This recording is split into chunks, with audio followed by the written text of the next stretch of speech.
നമുക്ക് വേണ്ട ദൈവസന്നിധിയിൽ ഒരുമിച്ച് കൂടി വരുവാൻ കർത്താവ് തന്ന കൃപയ്ക്കായിട്ട് കർത്താവിനെ സ്തുതിക്കുന്നു. കഴിഞ്ഞ ക്ലാസ്സുകളിൽ 3 അധ്യായങ്ങൾ കംപ്ലീറ്റ് ചെയ്യുവാനായിട്ട് കർത്താവ് നമ്മെ സഹായിച്ചു. ഇന്ന് നമ്മൾ 4-ാം അധ്യായം,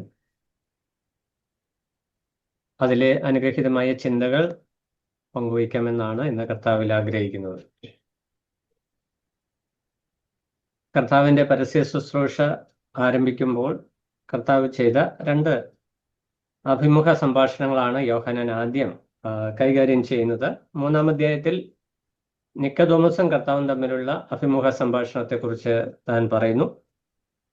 4-ാം അധ്യായത്തിൽ വരുമ്പോൾ ശമര്യക്കാരി സ്ത്രീയുമായിട്ടുള്ള അഭിമുഖ സംഭാഷണമാണ് പ്രതിപാദിച്ചിരിക്കുന്നത്. ഈ വിഷയങ്ങളൊക്കെ നമുക്ക് വളരെ പരിചിതമാണ്. എന്നാൽ കർത്താവ് സംസാരിക്കുന്ന ഈ 2 വ്യക്തികളും 2 എക്സ്ട്രീം ലെവലിൽ നിൽക്കുന്നവരാണ് എന്ന് നമുക്ക് മനസ്സിലാക്കുവാനായിട്ട് കഴിയും. നിക്കോദോമസ് റിലീജിയസ് ആണ്, പരീശനാണ്, ന്യായപ്രമാണവും ദൈവാലയവും ഒക്കെ ആയിട്ട് അടുത്ത ബന്ധമുള്ള വ്യക്തിയാണ്. അദ്ദേഹത്തോട് കർത്താവ് സംസാരിക്കുമ്പോൾ അദ്ദേഹത്തിൻ്റെതായ ആ ക്വാളിറ്റിക്ക് അല്ലെങ്കിൽ യോഗ്യതയ്ക്ക് അനുസരിച്ചുള്ള നിലയിലാണ് രക്ഷാ സന്ദേശം നിക്കോദോമസുമായിട്ട് പങ്കുവയ്ക്കുന്നത്. ശമര്യ സ്ത്രീ നേരെ വിപരീത ആംഗിളിൽ നിൽക്കുന്ന ഒരു വ്യക്തിയാണ്. ഇമ്മോറൽ ലൈഫ് നയിക്കുന്ന ഒരു വ്യക്തി എന്ന് നമുക്ക് പറയാം. കാരണം 5 ഭർത്താക്കന്മാരുണ്ടായിരുന്നു. ഇപ്പോൾ ഭർത്താവല്ലാത്ത ഒരു മനുഷ്യൻ കൂടെ താമസിക്കുന്നു. സ്വാഭാവികമായിട്ടും പാപത്തിന്റെ അവസ്ഥയിൽ ജീവിക്കുന്ന ഒരു വ്യക്തിയാണ്. അപ്പൊ ഒരാള് ഭക്തനും മറ്റൊരാള് പാപിയും, ഈ 2 നിലയിലുള്ള വ്യക്തികളുമായിട്ടുള്ള കർത്താവിന്റെ സംവാദന ശൈലി, കർത്താവ് എങ്ങനെയാണ് അവരോട് ഇടപെട്ടത് എന്നുള്ളത് വളരെ ശ്രദ്ധേയമായിരിക്കുന്ന വിഷയമാണ്. 4-ാം അധ്യായത്തെ നമുക്ക് ഒരു 3 സെക്ഷനായിട്ട് നമുക്ക് വിഭജിച്ച് പഠിക്കുവാനായിട്ട് കഴിയും. 4-ാം അധ്യായത്തിൽ പ്രധാനമായിട്ടും ശമര്യക്കാരി സ്ത്രീയുമായിട്ടുള്ള അഭിമുഖ സംഭാഷണമാണ്. എങ്കിലും അതിനകത്ത് 3 പ്രധാന കാര്യങ്ങൾ പ്രത്യേകിച്ച് എടുത്ത് പറയുന്നുണ്ട്. ഒന്നാമതായിട്ട് 4-ാം അധ്യായം 1 മുതൽ 26 വരെയുള്ള വാക്യങ്ങളിൽ യേശുവും ശമര്യക്കാരി സ്ത്രീയും തമ്മിലുള്ള അഭിമുഖ സംഭാഷണം, അതിലെ വിഷയം എന്ന് പറയുന്നത് രക്ഷയും ആരാധനയും എന്നുള്ള വിഷയമാണ്. 4-ാം അധ്യായം 1 മുതൽ 26 വരെ. അതിൽ യേശുവും ശമര്യക്കാരിയും തമ്മിലുള്ള അഭിമുഖ സംഭാഷണം, വിഷയം രക്ഷയും ആരാധനയും. 2-ാമത്തെ സെക്ഷൻ എന്ന് പറയുന്നത് അതിൻ്റെ 4-ാം അധ്യായം 27 മുതൽ 42 വരെയുള്ള 27 മുതൽ 42 വരെയുള്ള വാക്യങ്ങളാണ്. അത് സാക്ഷ്യത്തിന്റെ പ്രാധാന്യം, ഇന്നത്തെ ഭാഷയിൽ നമ്മൾ പറയുമ്പോൾ ക്രിസ്തീയ സാക്ഷ്യത്തിന്റെ പ്രാധാന്യം എന്ന് പറയാം, അല്ലെങ്കിൽ രക്ഷയുടെ സാക്ഷ്യത്തിന്റെ പ്രാധാന്യം എന്നും പറയാം. സാക്ഷ്യത്തിന്റെ പ്രാധാന്യം 4-ന്റെ 43 മുതൽ 54 വരെ. പ്രതിസന്ധി മൂലമുള്ള വിശ്വാസത്തിൽ നിന്നും രക്ഷാകരമായ വിശ്വാസത്തിലേക്കുള്ള യാത്ര. പ്രതിസന്ധിയാലുള്ള വിശ്വാസത്തിൽ നിന്നും രക്ഷാകരമായ വിശ്വാസത്തിലേക്കുള്ള യാത്ര. ഈ 3 സെക്ഷനുകളായിട്ട് നമുക്ക് ഈ അധ്യായത്തെ തിരിക്കുവാനായിട്ട് കഴിയും. നമ്മൾ വിഷയം പഠിച്ചു വരുമ്പോൾ ഈ ഔട്ട്ലൈൻ്റെ വിശദീകരണത്തിലേക്ക് നമ്മൾ കടന്നു വരും. 4-ാം അധ്യായം ആരംഭിക്കുമ്പോൾ യോഹന്നാൻ എഴുതി വരുന്ന വിഷയം, യേശു യോഹന്നാനേക്കാൾ അധികം ശിഷ്യന്മാരെ ചേർത്ത് സ്നാനം കഴിപ്പിക്കുന്നു എന്ന് പരീശന്മാർ കേട്ടു എന്ന് കർത്താവ് അറിഞ്ഞപ്പോൾ. അപ്പോൾ ഇവിടെ 4-ാം അധ്യായത്തിലെ പ്രധാന വിഷയം, ആദ്യത്തെ 1-2 വാക്യങ്ങളിൽ യേശു കർത്താവ് അവിടെ നിന്നും ശമരിയിലേക്ക് പോകുവാനായിട്ടുണ്ടായ സാഹചര്യം അല്ലെ കാരണം എന്താണെന്ന് വ്യക്തമാക്കുകയാണ്. നമുക്കറിയാം, യേശു കർത്താവ് ഡയറക്റ്റ് ശമര്യയിലോട്ടല്ല പോകുന്നത്. യേശു കർത്താവ് ഗലീലയ്ക്കാണ് പോകുന്നത്, പക്ഷെ ശമര്യ വഴിയാണ് പോകുന്നത്. അപ്പൊ ഗലീലയ്ക്ക് യേശു കർത്താവ് യോർദാനിൽ നിന്നും പോകുവാനായിട്ടുള്ള കാരണം എന്ന് പറയുന്നത്, അവിടെ ആശയപരം അല്ലെങ്കിൽ ജനങ്ങളുടെ ഇടയിൽ, യഹൂദന്മാരുടെ ഇടയിൽ ഒരു ചെറിയ കോൺഫ്ലിക്റ്റ് ഉണ്ടാകേണ്ട എന്ന് വിചാരിച്ചത്. നമ്മൾ ഇന്നത്തെ ഭാഷയിൽ പറഞ്ഞതാണ്. എന്ന് പറഞ്ഞാൽ അവിടെ പറയുന്ന വിഷയം, യോഹന്നാനേക്കാൾ അധികം ശിഷ്യന്മാരെ യേശു സ്നാനപ്പെടുത്തും, യോഹന്നാനെ സ്നാനപ്പെടുത്തും. അപ്പം വഴിയൊരുക്കാൻ വന്ന വ്യക്തിയാണ് യോഹന്നാൻ. എന്നാൽ യേശു യോഹന്നാനേക്കാൾ കൂടുതൽ ആളുകളെ സ്നാനപ്പെടുത്തുന്നു എന്നൊരു വിഷയം വരുമ്പോൾ അവർ തമ്മിലൊരു കോൺഫ്ലിക്റ്റ് ഉണ്ടാകേണ്ട ആവശ്യം കർത്താവ് ആ സാഹചര്യം അവിടെ ഒഴിവാക്കി. നമുക്കറിയാം, അവിടെ യോഹന്നാൻ വ്യക്തമായിട്ട് പറയുന്ന വിഷയം, യേശു തന്നെ 2-ാം വാക്യത്തിൽ വരുമ്പോൾ ശിഷ്യന്മാരല്ലാതെ യേശു തന്നെ സ്നാനം കഴിപ്പിച്ചില്ല താനും. അപ്പോൾ യോഹന്നാൻ വളരെ കൃത്യമായിട്ട് ഇതിനു മുമ്പുള്ള അദ്ദേഹത്തിൽ അതിൻ്റെ 3-26 വരുമ്പോൾ യേശുവിൻ്റെ അടുക്കിലേക്ക് ആളുകൾ പോകുന്നതായിട്ട്, കൂടുതൽ ആളുകൾ പോകുന്നതായിട്ടും ശിഷ്യന്മാർക്ക് ഉള്ളിൽ ആശങ്ക ഉണ്ടാകുന്ന വിഷയം നമ്മൾ കാണുന്നുണ്ട്. എന്നാൽ 4-ാം അധ്യായത്തിലേക്ക് വരുമ്പോൾ യോഹന്നാൻ ആ കാര്യം കൃത്യമായി പറയുകയാണ്. യേശു അല്ല, ശിഷ്യന്മാരാണ് തൻ്റെ അടുക്കൽ വന്നവരെ സ്നാനപ്പെടുത്തിയത്. നമുക്കറിയാം യേശു അവിടെ ചെയ്യുന്നത് യോഹന്നാൻ ചെയ്തതുപോലെ തന്നെയുള്ള മാനസാന്തര സ്നാനമാണ് എന്ന് നമുക്ക് മനസ്സിലാക്കുവാനായിട്ട് കഴിയും. ഇനി അതിൻ്റെ 4 മുതലുള്ള വാക്യങ്ങളിലേക്ക് വരുമ്പോൾ, അവൻ ശമരിയിൽ കൂടി കടന്നു പോകേണ്ടി വന്നു. സന്ദർഭവശാൽ പോയി എന്നുള്ള ഒരു ആശയമല്ല നമുക്കത് മനസ്സിലാക്കുവാനായിട്ട് കഴിയുന്നത്. യേശു കർത്താവ് പർപ്പസ്ലി ശമരിയ വഴി പോയി എന്നാണ്. നമുക്കറിയാം 2 പ്രധാന വഴികളാണ് നമുക്ക് പ്രധാനമായിട്ടും കർത്താവ് നിൽക്കുന്ന സ്ഥലത്ത് നിന്നും ഗലീലയിലേക്കുള്ളത്. കർത്താവ് സഞ്ചരിച്ച വഴി 40 കിലോമീറ്റർ ദൂരം നടക്കേണ്ട ഒരു സാഹചര്യമാണ്. എന്നാൽ ഗലീല നദി യോർദാൻ നദി ക്രോസ് ചെയ്ത് കഴിഞ്ഞാൽ പെട്ടെന്ന് ഗലീലയ്ക്ക് എത്തുവാനായിട്ട് ഒരു പാസേജ് കൂടിയുണ്ട്. അപ്പോൾ അതിനകത്ത് യഹൂദന്മാർ സാധാരണയായിട്ട് സ്വീകരിക്കുന്ന ഒരു മാർഗം ഈ യോർദാൻ കടന്നു പോകുക എന്നുള്ളതാണ്. അതിന് കാരണം നമുക്കറിയാം, ശമരിയർ യഹൂദന്മാർക്ക് എന്നും ഒരു അറയ്ക്കപ്പെട്ട ജനത്തെ പോലെ, ജാതികളെ പോലെ തന്നെയാണ് ശമര്യരെ യഹൂദന്മാർ കാണുന്നത്. നമുക്കറിയാം ശമര്യരുടെ ചരിത്രം നമ്മൾക്കറിയാം. ശമര്യക്കാരെന്ന് പറഞ്ഞാൽ ഹാഫ് ജൂവും ഹാഫ് ജെൻഡയിലുമാണ് എന്ന് പറഞ്ഞാൽ സമ്മിശ്ര ജനമാണ്. യഹൂദന്മാരും യവനന്മാരും തമ്മിൽ വിവാഹം ചെയ്തുണ്ടായ സന്തതി പരമ്പരകളാണ് ശമര്യർ എന്ന് കാണുവാനായിട്ട് കഴിയും. ഇത് വളരെ പഴക്കമുള്ള ഒരു ചരിത്രമാണ്. BC 722 അസീറിയൻ അടിമത്തത്തിൽ നമുക്കറിയാം ഇസ്രായേൽ 12 ഗോത്രങ്ങളിൽ 2 ഗ്രൂപ്പായിട്ട്, തെക്കനെന്നും വടക്കനെന്നും 2 ഗ്രൂപ്പായിട്ട് വിഭജിക്കപ്പെട്ടതിൽ 10 ഗോത്രങ്ങൾ ഒരു ഗ്രൂപ്പിലും 2 ഗോത്രങ്ങൾ വേറെ ഗ്രൂപ്പിലുമായിരുന്നു. അതിൽ 10 ഗോത്രങ്ങൾ പോയത് അസീറിയൻ ക്യാപ്റ്റിവിറ്റിയിലേക്കാണ്. 2 ഗോത്രങ്ങൾ പോയത് ബാബിലോണിയൻ അടിമത്തത്തിലാണ്. ഇത് നമുക്കറിയാവുന്ന വിഷയമാണ്. എന്നാൽ ഈ അസീറിയയിലേക്ക് പോയ യഹൂദന്മാരിൽ അവർ കൊണ്ടുപോയ അശൂർ രാജാവ് ചെയ്ത പ്രവൃത്തിയെക്കുറിച്ച് നമ്മൾ രാജാക്കന്മാരുടെ പുസ്തകത്തിൽ വായിക്കുന്നുണ്ട്. 2 രാജാക്കന്മാർ 17-ാം അധ്യായം 24 മുതൽ 41 വരെ. 2 രാജാക്കന്മാർ 17-ാം അധ്യായം 24 മുതൽ 41 വരെ. അത് വലിയൊരു പാസേജാണ്. അവിടുത്തെ വിഷയത്തിന്റെ രത്നചുരുക്കം എന്ന് പറഞ്ഞാൽ, ഇസ്രായേൽ ജനത്തെ അസീറിയൻ അടിമത്തത്തിലേക്ക് കൊണ്ടുപോയ രാജാക്കന്മാർ ചെയ്ത പ്രവൃത്തി, ഇവിടെയുള്ള പുരുഷന്മാരെ മുഴുവൻ അടിമത്തത്തിലേക്ക് കൊണ്ടുപോയി. പ്രധാനമായിട്ടും സ്ത്രീകളെ മിക്കവരെ ഇവിടെ വിട്ടു, പുരുഷന്മാരും കുറച്ചു പേരെ ഇവിടെ വിട്ടു, മെജോറിറ്റി ആളുകളെ അടിമത്തത്തിലേക്ക് കൊണ്ടുപോയി. എന്നിട്ട് അസീറിയക്കാരായിരിക്കുന്ന വിജാതികളായിരിക്കുന്ന ആളുകളെ യെരൂശലേമിൽ കൊണ്ടുവന്ന് താമസിക്കാനായിട്ട് ഇടയായി. അപ്പോൾ അവിടെ സംഭവിച്ച വിഷയം, ഇവിടെ ഒരു അങ്ങോട്ടും ഇങ്ങോട്ടും വിവാഹത്വ ബന്ധത്തിൽ ഏർപ്പെടുന്ന അല്ലെങ്കിൽ അങ്ങനെ ഒരു ക്രമീകരണത്തിലേക്ക് കാര്യങ്ങൾ വരികയും ദൈവനാമം അവിടെ ദൃശ്യം നമ്മൾ വായിക്കുന്ന പാസേജ് 2 കൊരിന്ത്യർ 17-24 മുതൽ 41 വരെയുള്ള വാക്യങ്ങളിൽ നമ്മൾ വായിക്കുന്നത്, ദൈവം ഈ അസീറിയക്കാർ വന്ന് അവരുടെ ദേവന്മാരെ ഇവിടെ കൊണ്ട് യെരൂശലേമിൽ പ്രതിഷ്ഠിച്ച് യാഗം അർപ്പിക്കുന്നത് കൊണ്ട് ദൈവക്രോധം വരികയും സിംഹം വന്ന് അനേകമായിരം ആളുകളെ കൊല ചെയ്യുകയും ചെയ്യുന്നതായിട്ട് നമ്മൾ വിജാതികളായിരിക്കുന്ന, അതായത് ഈ അസീറിയക്കാരെ അവിടെ കൊല്ലുന്നതായിട്ട് നമ്മൾ കാണുന്നുണ്ട്. അപ്പോൾ ഇവിടെയുള്ള ആളുകൾ അസീറിയൻ രാജാവിനെ ചെന്ന് വിഷം ധരിപ്പിക്കുകയാണ്. അവരുടെ ദൈവം നമ്മുടെ ദൈവത്തിൽ നിന്ന് വ്യത്യസ്തമായതുകൊണ്ട് അവരുടെ ആരാധന രീതി അല്ലെങ്കിൽ എങ്ങനെയാണ് ദേവപ്രതിഷ്ഠ ചെയ്യേണ്ടത് എന്ന് ഞങ്ങൾക്ക് അറിയത്തില്ല എന്ന് പറഞ്ഞുകൊണ്ട് കംപ്ലൈന്റ് ചെയ്യുമ്പോൾ, അസീറിയയിലേക്ക് പോയിരിക്കുന്ന ലേവ്യരായിരിക്കുന്ന പുരോഹിതന്മാരെ കണ്ടെത്തി നിങ്ങൾ ഒരാളെ അങ്ങോട്ട് കൊണ്ടുപോയി അവരുടെ സിസ്റ്റം അല്ലെങ്കിൽ യാഗം എങ്ങനെയാണ് ചെയ്യേണ്ടതെന്ന് പഠിക്കുവാനായിട്ട് പറയുന്നു. അങ്ങനെ അവിടെ നിന്നൊരു പുരോഹിതൻ വരുന്നു. അദ്ദേഹം ഇവിടെ കൊണ്ടുവന്ന് ന്യായപ്രമാണ പ്രകാരമുള്ള യാഗമൊക്കെ പഠിപ്പിച്ചെങ്കിലും ഈ യാഗത്തോടു കൂടെ ഇവർ അസീറിയൻ സിസ്റ്റം കൂടെ കൊണ്ടുവന്നു. ഇതെല്ലാ കാലത്തും സംഭവിക്കുന്ന ഒരു വിഷയം. ഈ ദൈവവചനത്തോടുകൂടെ വിജാതീയ സമ്പ്രദായം കൂടെ ചേർത്ത് വെച്ച് അവിടെ ഒരു അഡ്ജസ്റ്റ്മെന്റ് നടത്തി. അപ്പൊ അങ്ങനെയാണ് അവിടെ സമ്മിശ്ര ജനം ഉണ്ടായത്. ഈ ജനത്തെ, അതായത് ഈ സമ്മിശ്ര യഹൂദന്മാർക്ക് അല്ലെങ്കിൽ മറ്റ് 2 ഗോത്രങ്ങളിലുള്ള ആളുകൾക്ക്, പ്രത്യേകിച്ച് യഹൂദ ഗോത്രം, ഭാവിയിൽ വരുന്ന ഇസ്രായേൽ ഗോത്രങ്ങൾ അറപ്പോടുകൂടിയാണ് ഇവരുമായിട്ട് യാതൊരു സംസർഗത്തിനും സാധിക്കാത്ത നിലയിൽ ഇടപെട്ടു. ഇവർ തമ്മിൽ ശത്രുതയിലായിരുന്നു എന്ന് നമ്മൾ കാണുന്നുണ്ട്.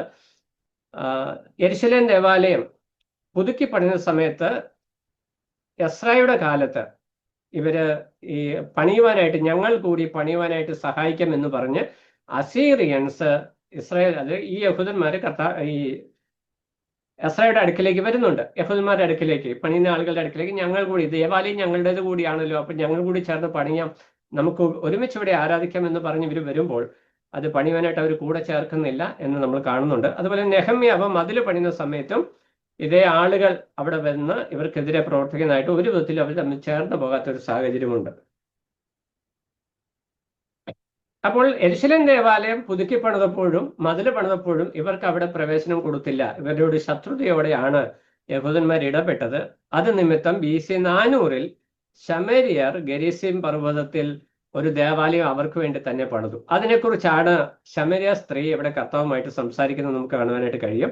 എന്നാൽ BC 128 ജോൺ ഹിർക്കാനസ് എന്ന് പറയുന്ന ഒരു തീവ്ര യഹൂദൻ ആ ദേവാലയം, അതായത് ശമരിയരുടെ ദേവാലയം നശിപ്പിച്ചു കളയുവാനായിട്ട് ഇടയായി.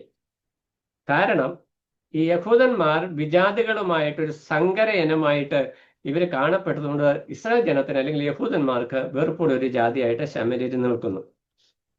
ഇത്രയും കാര്യം പറയുവാനായിട്ടുള്ള കാര്യം, ഈ ശമര്യ സ്ത്രീയും കർത്താവും തമ്മിലുള്ള സംസാരത്തിൽ വളരെ പ്രധാനമായിരിക്കുന്ന ചില വിഷയങ്ങൾ, സന്ദേശങ്ങൾ നമുക്ക് കുറിക്കൊള്ളുവാനായിട്ടുണ്ട്. അതുകൊണ്ടാണ് അപ്പൊ ഇതിനകത്ത് നമുക്ക് പഠിക്കുന്ന ആത്മീക പാഠം എന്ന് പറയുന്നത്, ദൈവജനം സമ്മിശ്ര ജനമായി മാറിക്കഴിഞ്ഞാൽ ഉണ്ടാകുന്ന ഭവിഷ്യത്ത് വളരെ വലുതാണ്. ഒന്നാമത്തെ വിഷയം, അവരുടെ ഐഡന്റിറ്റി നഷ്ടപ്പെട്ടു. നമുക്കറിയാം, ഇസ്രായേൽ ജനം മിസ്രൈമിലായിരുന്ന സമയത്ത് പോലും അവരുടെ ഐഡന്റിറ്റി, അവരെ യാക്കോബിന്റെ മക്കളായിരിക്കുന്ന അവരുടെ ഐഡന്റിറ്റി പ്രത്യേകമായിരുന്നു. ഗോശാൻ ദേശത്ത് അവർ പ്രത്യേകം പ്രാർത്ഥിച്ചു. അതുകൊണ്ട് ഫറവോന്റെ കണ്ണ് കൃത്യമായി അവരുടെ മേൽ പതിയുവാനായിട്ട് ഇടയായിട്ടുണ്ട്. അവരവിടുന്ന് പുറപ്പെട്ടു പോരുന്നത് വരെയും യഹൂദന്മാര് ഒരു പ്രത്യേക കാറ്റഗറി ജനമായിട്ട് തന്നെയാണ് അവിടെ നിന്നത്. ഇവിടെ വരുമ്പോൾ ശമരക്കാരോടുള്ള ബന്ധത്തിൽ വരുമ്പോൾ, അതായത് ശലോമോന് ശേഷം രണ്ടായിട്ട് രാജ്യം വിഭാഗിക്കപ്പെട്ടു. രണ്ട് രാജ്യവും ദൈവത്തോട് അനുസരണക്കേട് കാണിച്ച് പോയി കഴിഞ്ഞ് അവർ അടിമത്വത്തിലേക്ക് പോകണം. രണ്ടുപേരും അടിമത്വത്തിലേക്ക് പോവുകയാണ്. അങ്ങനെ പോകുമ്പോൾ യഹൂദ ഗോത്രം അവർ ബാബേൽ അടിമത്വത്തിൽ പോയി എങ്കിലും അവർ ദൈവത്തോട് കുറച്ചുകൂടെ വിശ്വസ്തത എന്ന് പറഞ്ഞാൽ, നല്ല രാജാക്കന്മാരും മോശം രാജാക്കന്മാരും ഉള്ള കാര്യങ്ങളൊക്കെ നമ്മൾ പഠിച്ച് മുന്നോട്ട് വന്ന് അടിമത്വത്തിൽ പോകുമ്പോൾ ഒരു മടങ്ങി വരവിന് വേണ്ടി അതിയായി ആഗ്രഹിച്ച ഗോത്രമാണ് യഹൂദ ഗോത്രം, അല്ലെങ്കിൽ ശലോമോന് മക്കളായിരിക്കുന്ന രണ്ട് പുത്രന്മാരുടെ ഗോത്രം എന്ന് കാണുവാനായിട്ട് കഴിയും. അപ്പോൾ ഇവിടെ ഈ ഗോത്രങ്ങൾ, ഈ അസീരിയിൽ പോയ ആളുകൾ, അവർ ചെയ്ത പ്രവൃത്തി, അവര് സ്വയമേ ചെയ്ത പ്രവൃത്തിയല്ല, അവിടെ സംഭവിച്ച ഒരു വിനയാണ്. ഇവരെ അങ്ങോട്ട് കൊണ്ടുപോയിട്ട് ഇവിടെ സ്ത്രീകളെ ഇവിടെ വിട്ട് പുരുഷന്മാരെ മുഴുവൻ അടിമത്വത്തിലേക്ക് കൊണ്ടുപോയി അവിടെ ക്രൂരമായി പണിയെടുപ്പിച്ചിട്ട് അസീറിയൻസിനെ ഇവിടെ കൊണ്ടുവന്ന് റീലൊക്കേറ്റ് ചെയ്തു. അപ്പോൾ ഇവിടെ കൊണ്ടുവന്ന് പാർപ്പിച്ചു കഴിഞ്ഞപ്പോൾ യഹൂദ സ്ത്രീകളുമായിട്ട് അസീറിയ പുരുഷന്മാർ വിവാഹബന്ധത്തിൽ ഏർപ്പെടുകയും സന്തതി പരമ്പര ഉണ്ടാകുകയും ചെയ്തു. അപ്പോൾ അത് അങ്ങനെ ഒരു അവസ്ഥ അവിടെ ഉണ്ടായപ്പോൾ അത് ദൈവജനത്തിന് എന്നേക്കും ഒരു പ്രതിസന്ധിക്ക് കാരണമാണ്. എങ്കിലും അവിടെ നമ്മൾ മനസ്സിലാക്കേണ്ട ഒരു വിഷയം, ഈ ശമര്യർക്കും അവർക്ക് ലഭിച്ചിരിക്കുന്ന ആത്മിക പ്രകാശം, ഒരു ഉൾക്കാഴ്ച ഉള്ളിൽ കിടപ്പുണ്ടായിരുന്നു. നമുക്കറിയാം, ഈ സംഭവം നടന്നത്, അതായത് ഈ മിക്സിംഗ് അപ്പ് നടന്നു കഴിഞ്ഞ വർഷങ്ങൾക്ക് ശേഷം അല്ലെങ്കിൽ നൂറ്റാണ്ടുകൾക്ക് ശേഷമാണ് കർത്താവ് ശമര്യ സ്ത്രീയെ കാണുന്നത്. ഈ ശമര്യ സ്ത്രീ നമ്മൾ മനസ്സിലാക്കുന്നിടത്തോളം ഒരു പാപാവസ്ഥയിൽ ജീവിക്കുന്ന ഒരു സ്ത്രീയാണ് എന്ന് മനസ്സിലാക്കുവാനായിട്ട് കഴിയും. എന്ന് പറഞ്ഞാൽ നോർമൽ ലൈഫിൽ നിന്ന് വ്യത്യസ്തമായിട്ട് കുറച്ച് അധപ്പതിച്ച ജീവിതത്തിലേക്ക് പോയ ഒരു വ്യക്തി, സമൂഹത്തിൽ ഒറ്റപ്പെട്ട് നിൽക്കുന്ന ഒരു സാഹചര്യമൊക്കെ അവിടെ ഉണ്ട് എന്ന് നമുക്ക് സന്ദർഭവശാൽ നമുക്ക് ഈ വേദഭാഗത്തുനിന്ന് മനസ്സിലാക്കുവാനായിട്ട് കഴിയും. അപ്പോൾ അങ്ങനെ ഒരു സാഹചര്യത്തിൽ നിൽക്കുന്ന ശമര്യ സ്ത്രീ കർത്താവിനോട് സംസാരിക്കുമ്പോൾ അവളുടെ ഉള്ളിൽ ന്യായപ്രമാണത്തിൽ മോശ എഴുതി വെച്ചിരിക്കുന്ന വിഷയങ്ങൾ സംബന്ധിച്ചൊരു ഗ്രാഹ്യം ഉണ്ടായിരുന്നു എന്ന് മനസ്സിലാക്കുവാനായിട്ട് കഴിയും.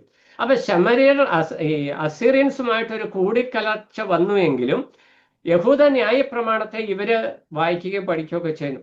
നമുക്കറിയാം, ഈ ഇസ്രായേൽ യഹൂദന്മാരെ ഈ പഴയ നിയമ ന്യായപ്രമാണം, പഴയ നിയമ പ്രവാചക പുസ്തകങ്ങളും പെന്റാറ്റ്യൂക്കും എല്ലാം ഉപയോഗിക്കുന്നുവെങ്കിലും ഈ ശമര്യര് പെന്റാറ്റ്യൂക്ക് മാത്രമേ അംഗീകരിക്കുന്നുള്ളൂ. അവരുടെ പ്രത്യേകത അതാണ്. കാരണം പെന്റാറ്റ്യൂക്കിന് ശേഷം വന്നിട്ടുള്ള ചരിത്രം ബേസിക്കലി മറ്റു ഗോത്രങ്ങളുമായിട്ട് ബന്ധപ്പെട്ടതുകൊണ്ട് അവർ അതിനോടൊരു അകൽച്ച പാലിച്ചു നമ്മൾ ചിന്തിക്കേണ്ടി വരും. എന്നാലും അറ്റ് പ്രസന്റ് ഇന്നത്തെ കാലത്ത് ശമര്യ സ്ത്രീ ആയിരിക്കുന്ന കാലത്തും ഇവര് പെന്റാറ്റ്യൂക്കാണ് പ്രധാനമായിട്ടും അംഗീകരിക്കുന്നത് എന്ന് മനസ്സിലാക്കുവാനായിട്ട് കഴിയും. അപ്പോൾ ഈ വിഷയങ്ങളെ ഉള്ളിൽ നിർത്തിക്കൊണ്ട് നമ്മൾ ഈ വിഷയത്തിലേക്ക് കടന്നു ചെല്ലുമ്പോൾ ഇതിൽ ശരിയായ ഒരു ആത്മീക ആശയം നമുക്ക് മനസ്സിലാക്കുവാനായിട്ട് കഴിയും.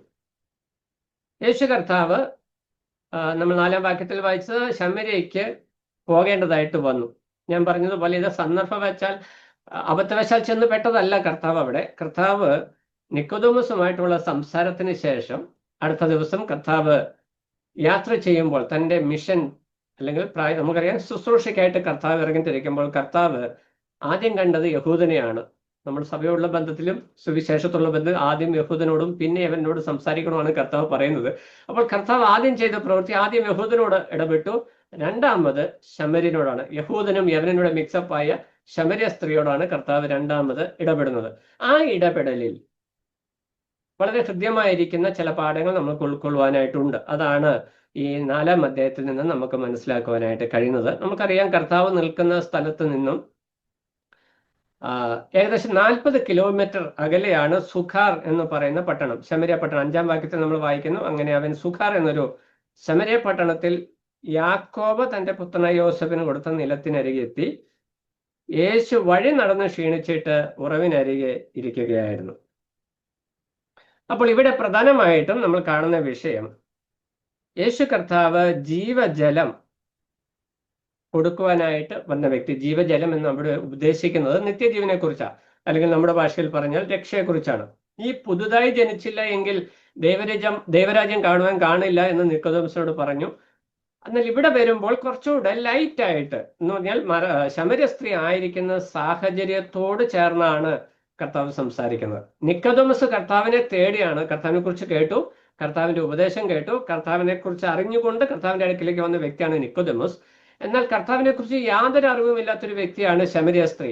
കർത്താവും ശമര്യ സ്ത്രീയും തമ്മിലുള്ള സംസാരത്തിൽ ഈ യേശുവിനെ കുറിച്ച് യാതൊരു ഗ്രാഹ്യവും ഈ ശമര്യ സ്ത്രീക്ക് ഇല്ല എന്ന് നമുക്ക് മനസ്സിലാക്കുവാനായിട്ട് കഴിയും. അപ്പോൾ കർത്താവിന്റെ ആ ആറ്റിറ്റ്യൂഡ്, കർത്താവ് രക്ഷാദൂതുമായി അല്ലെങ്കിൽ തന്റെ രക്ഷയുടെ സന്ദേശവുമായിട്ട് പാപികളുടെ അടുക്കിലേക്ക് കടന്നു പോകുന്നു എന്ന് നമുക്ക് കാണുവാനായിട്ട് കഴിയും. അപ്പൊ അതിനകത്ത് ഒന്നാമത്തെ വിഷയമായിട്ട് നമുക്ക് കാണുവാനായിട്ട് കഴിയുന്നത് യേശു ക്രിസ്തു നൽകുന്ന രക്ഷദാനമാണ്. തുടർന്നുള്ള വാക്യങ്ങളിൽ നമ്മൾ ഓർഡറിലല്ല പോകുന്നത്, അവിടെയും ഇവിടെയുമായിട്ട് ചില വാക്യങ്ങളാണ് അതിന്റെ ക്രമം കിടക്കുന്നത്. 10-ാം വാക്യത്തിലേക്ക് വരുമ്പോൾ അവിടെ യേശു കർത്താവ് താൻ നൽകുന്ന ജീവജലത്തിന്റെ പ്രത്യേകതയെക്കുറിച്ച് അവിടെ പറയുന്നു. യേശു, നീ ദൈവത്തിന്റെ ദാനവും നിന്നോട് കുടിപ്പാൻ ചോദിക്കുന്നവൻ ആരെന്നും അറിഞ്ഞുവെങ്കിൽ നീ അവനോട് ചോദിക്കുകയും അവൻ ജീവനുള്ള വെള്ളം നിനക്ക് തരികയും ചെയ്യുമായിരുന്നു എന്ന് ഉത്തരം പറഞ്ഞു. അപ്പോൾ ഇതിനു മുമ്പ് ചില സംഭാഷണം നടക്കുന്നുണ്ട്. അതിനകത്ത് 1-2 കാര്യങ്ങൾ പ്രത്യേകമായിട്ട് നമുക്ക് കാണുവാനായിട്ടുണ്ട്. യേശു കർത്താവ് അവളുമായിട്ട് സംസാരിക്കുമ്പോൾ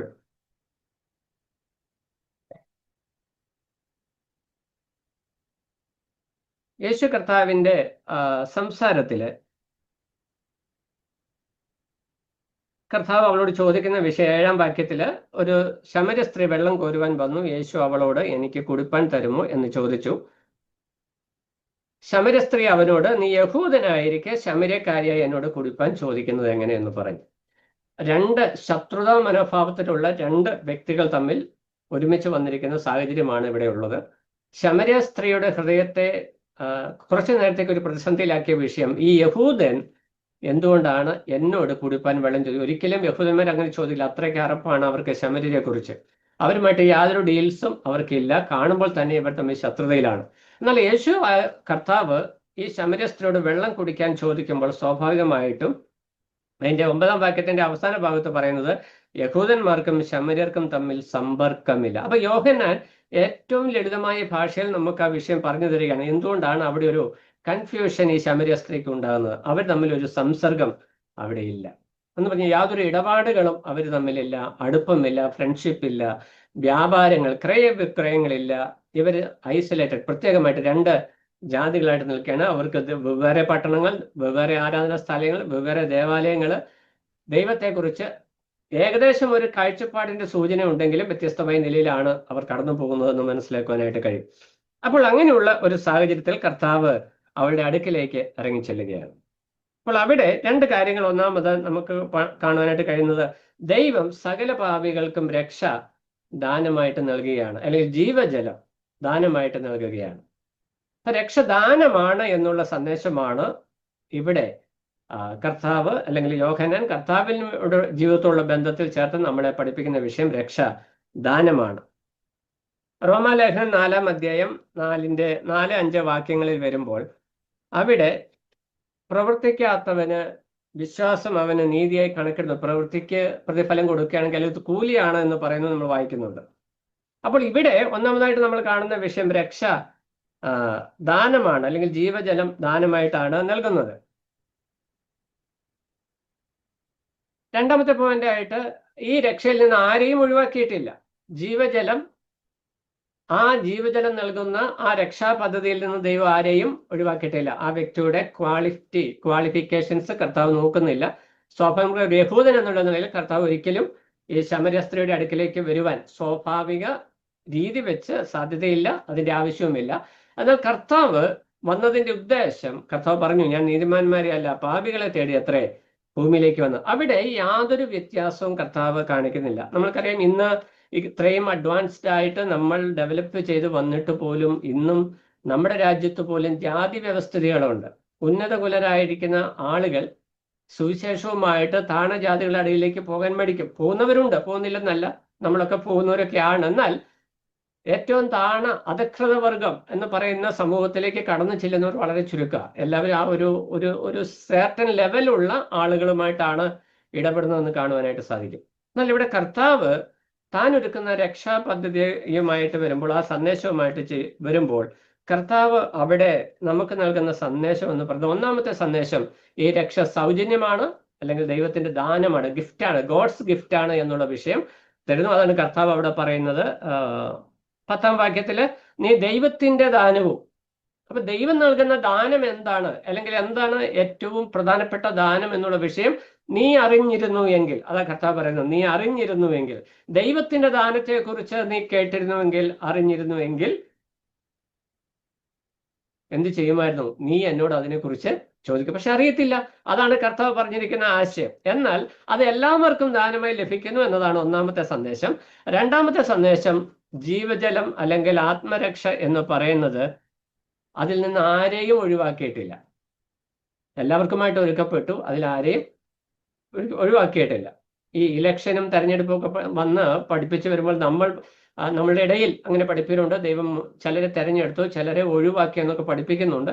പക്ഷെ ഇവിടെ യോഹന്നാൻ വളരെ വ്യക്തമായിട്ട് നമുക്ക് നൽകിത്തരുന്ന സന്ദേശം, കർത്താവ് നിത്യജീവനോടുള്ള ബന്ധത്തിൽ കർത്താവ് ഒരുക്കിയ രക്ഷയിൽ നിന്ന് ആരെയും ഒഴിവാക്കിയിട്ടില്ല. ഈ മാനുഷിക നിലയിൽ അങ്ങനെ ഒരു വിഷയമുണ്ട്. നമുക്ക് 27ാം വാക്യത്തിൽ വരുമ്പോൾ, ഇതിനിടയിൽ അവന്റെ ശിഷ്യന്മാർ വന്ന് അവൻ സ്ത്രീയോട് സംസാരിക്കാൻ ആശ്ചര്യപ്പെട്ടു. അപ്പൊ കർത്താവിന്റെ കൂടെയുള്ള ശിഷ്യന്മാര് കർത്താവ് ശമര്യ സ്ത്രീയുമായിട്ട് സംസാരിക്കുന്നത് കണ്ടു കഴിഞ്ഞപ്പോൾ അവർക്കത് ഉൾക്കൊള്ളുവാനായിട്ട് കഴിയത്തില്ല. യഹൂദന്മാരായിരിക്കുന്ന അവരുടെ തീവ്ര യഹൂദ കാഴ്ചപ്പാട് ഈ സാഹചര്യത്തെ ഉൾക്കൊള്ളുവാൻ അവർക്ക് കഴിഞ്ഞിട്ടില്ല. ഈ നമുക്കറിയാം, പത്രോസ് ഇക്കാര്യത്തിലൊക്കെ മുൻപന്തിയിലായിരുന്നു. അപ്പസ്തോല പ്രവൃത്തിയിൽ വരുമ്പോൾ പത്രോസിന് ഈ ശുദ്ധിയില്ലാത്ത മൃഗങ്ങളെ കൂടെ ചേർത്ത് കൊട്ടയിൽ ഇറക്കി കൊടുക്കുമ്പോൾ പത്രോസ് പറഞ്ഞൊരു വിഷയമുണ്ട്, ഞാൻ ഇതൊന്നും കഴിച്ചിട്ടില്ല കർത്താവെ, ഞാൻ പരമാർത്ഥനായ യഹൂദനാണ്. അപ്പോൾ കർത്താവ് പറഞ്ഞു, ദൈവം വിശുദ്ധീകരിച്ചതിനെ നീ അശുദ്ധമെന്ന് വിചാരിക്കരുത് എന്ന് പറഞ്ഞതുപോലെ ഇവിടെ ശിഷ്യന്മാര് ഇവിടെ വരുമ്പോൾ ഈ സ്ത്രീയുമായിട്ട് സംസാരിക്കുന്ന രംഗം കണ്ട് അവരുടെ ഉള്ളിൽ ആശ്ചര്യമുണ്ടായി. ആശ്ചര്യം എന്ന് പറയുന്ന വാക്കല്ല അവിടെ എക്സാക്ട്ലി. അവർക്ക് സ്വാഭാവികമായിട്ട് സ്വല്പം കയ്പും പ്രയാസമൊക്കെ ഉണ്ടായി നമുക്ക് മനസ്സിലാക്കാം. എങ്കിൽ അവരൊന്നും മിണ്ടിയില്ല, സംസാരിച്ചില്ല എന്നർത്ഥം. എന്നാൽ നമുക്ക് അതിൽ നിന്ന് ഉൾക്കൊള്ളുവാനായിട്ട് കഴിയുന്ന വിഷയം, ഈ സുവിശേഷ സന്ദേശത്തിൽ നിന്ന് കർത്താവ് ഒരുക്കിയിരിക്കുന്ന നിത്യരക്ഷയിൽ നിന്ന് ദൈവം ആരെയും ഒഴിവാക്കിയിട്ടില്ല. ഈ വിഷയം നമുക്ക് അറിയാവുന്ന വിഷയമാണ്. എന്നാൽ യോഹന്നാൻ വളരെ ലളിതമായ നിലയിൽ നമ്മളോട് പറയുന്ന വിഷയം കർത്താവ് ഏത് ലെവല് വരെ ഇറങ്ങിച്ചെന്നു എന്നുള്ളതാണ്. അതായത് യഹൂദന്മാർ, താൻ യഹൂദനാണ്, ആ പാരമ്പര്യം തനിക്കുണ്ട്, ആ പാരമ്പര്യം വെച്ച് ശമര്യരുമായിട്ട് ഇടപെടുവാനായിട്ട് പാടില്ല. എന്നാൽ കർത്താവ് ആ ബൗണ്ടറി അത് ക്രോസ് ചെയ്ത് അപ്പുറത്തേക്ക് ചെന്ന് അവരോട് സംസാരിക്കുന്ന രംഗമാണ് ഇവിടെ കാണുവാനായിട്ട് കഴിയുന്നത്. മൂന്നാമത്തെ പോയിന്റ്, യേശുക്രിസ്തു നൽകുന്ന നിത്യജീവൻ അല്ലെങ്കിൽ ജീവജലം പാപിയുടെ ആത്മദാഹത്തിന് ഇന്നും എന്നേക്കുമുള്ള തൃപ്തി വരുത്തുന്നു. 14ാം വാക്യം അവിടെ നമ്മളിങ്ങനെ വായിക്കുന്നു, ഞാൻ കൊടുക്കുന്ന വെള്ളം കുടിക്കുന്നവനോ ഒരു നാളും ദാഹിക്കുകയില്ല, ഞാൻ കൊടുക്കുന്ന വെള്ളം അവനിൽ നിത്യജീവങ്കിലേക്ക് പൊങ്ങി വരുന്ന നീരുറവായി തീരും. അപ്പൊ നിത്യജീവങ്കിലേക്ക് പൊങ്ങി വരുന്ന നീരുറവായി തീരും എന്ന് പറയുമ്പോൾ ഇത് ഉറവ പോലെ ഇങ്ങനെ നിത്യജീവൻ പൊങ്ങി പൊങ്ങി വരും എന്നല്ല അതിന്റെ ആശയം. നിത്യജീവൻ പ്രാപിച്ച ഒരു വ്യക്തിയിൽ രക്ഷയുടെ വളർച്ച ഉണ്ടാകും, അല്ലെങ്കിൽ സമൃദ്ധി ഉണ്ടാകും എന്ന അതിന്റെ ആശയം. അതിന്റെ വിശദീകരണം കർത്താവ് 7ാം അധ്യായത്തിലാണ് കർത്താവ് കൊടുക്കുന്നത്. 7ാം അധ്യായം 37ാം വാക്യത്തിൽ വരുമ്പോൾ പരിശുദ്ധാത്മാവിനെ കുറിച്ചാണ് ആ നീരുറവ് എന്ന് കർത്താവ് അവിടെ പറയുന്നത് നമുക്ക് മനസ്സിലാക്കുവാനായിട്ട് കഴിയും. 7ാം അധ്യായം 37, യോഹന്നാന്റെ സുവിശേഷം 7ാം അധ്യായം 37 വാക്യം. ഉത്സവത്തിന്റെ മഹാദിനമായ ഒടുക്കത്തെ നാളിൽ യേശു നിന്നുകൊണ്ട് ദാഹിക്കുന്നവനെല്ലാം എൻ്റെ അടുക്കൽ വന്ന് കുടിക്കട്ടെ, എന്നിൽ വിശ്വസിക്കുന്നവന്റെ ഉള്ളിൽ നിന്ന് തിരുവെഴുത്തു പറയുന്നത് പോലെ ജീവജലത്തിന്റെ നദികൾ ഒഴുകും എന്ന് വിളിച്ചു പറഞ്ഞു. അവൻ ഇത് തന്നിൽ വിശ്വസിക്കുന്നവർക്ക് ലഭിക്കുന്ന ആത്മാവിനെ കുറിച്ച് അത്രേ പറഞ്ഞത്. അപ്പോൾ ഇവിടെ പറഞ്ഞിരിക്കുന്ന കർത്താവ് പറഞ്ഞ വിഷയത്തിന്റെ വിശദീകരണം യോഹന്നാൻ എടുത്തു കാണിക്കുന്നത് 7-ാം അധ്യായത്തിലാണ്. അവിടെ പറയുന്നത് നിത്യജീവങ്കിലേക്ക് പൊങ്ങി വരുന്ന ഉറവെന്ന് പറയുന്നത് പരിശുദ്ധാത്മ നിറവിലുള്ള ജീവിതം അല്ലെങ്കിൽ രക്ഷയുടെ അനുഭവത്തിലുള്ള ജീവിതത്തെ കുറിച്ചാണ്. നമ്മൾ ഈ ആത്മനിറവ് എന്ന പുസ്തകത്ത് വിട്ടുകൊടുത്തേക്കുന്നുണ്ട്. ബ്രദറുകാർക്ക് ഈ ആത്മനിറവ് എന്താണെന്ന് അറിയത്തില്ല, ആത്മാവിന്റെ പ്രവൃത്തി എന്താണെന്നുള്ളത് അവർ വിട്ട് കളഞ്ഞിട്ട് ഇരിക്കുക എന്ന് തുറന്നു പറയേണ്ടി വരും. ഞാൻ പെന്തക്കോസ് വക്താവല്ല, ഞാൻ ഉള്ള കാര്യം അങ്ങ് പറഞ്ഞതാ. ഈ ആത്മനിറവ് പെന്തക്കോസുകാർക്ക് കൊടുത്തുകൊണ്ട് ആത്മാവിന്റെ ഫലങ്ങളെ പുറപ്പെടുവിക്കാൻ നമ്മൾ പലപ്പോഴും മറന്നു പോകും. ഈ ആത്മാവിന്റെ ഫലങ്ങളെ പുറപ്പെടുന്നത് എപ്പോഴാ? രക്ഷയുടെ സമൃദ്ധിയിൽ നമ്മൾ വളർന്നു വരുമ്പോഴാണ്. പക്ഷെ പലപ്പോഴും നമ്മൾ ഈ താത്വികമായിട്ട് രക്ഷിക്കപ്പെട്ടവരാ, പ്രാക്ടിക്കൽ ആയിട്ടുള്ള രക്ഷയുടെ അനുഭവത്തിൽ നാം ജീവിക്കുമ്പോഴാണ് അത് അനുഗ്രഹീതമായി തീരത്തുള്ളൂ. നമ്മൾ പലപ്പോഴും രക്ഷ തലച്ചോറിൽ കൊണ്ടു നടക്കുന്നവരും ജീവിതത്തിൽ പ്രാവർത്തികമാക്കാത്തവരുമാണ് എന്ന് പറയാതിരിക്കാൻ നിവൃത്തിയില്ല.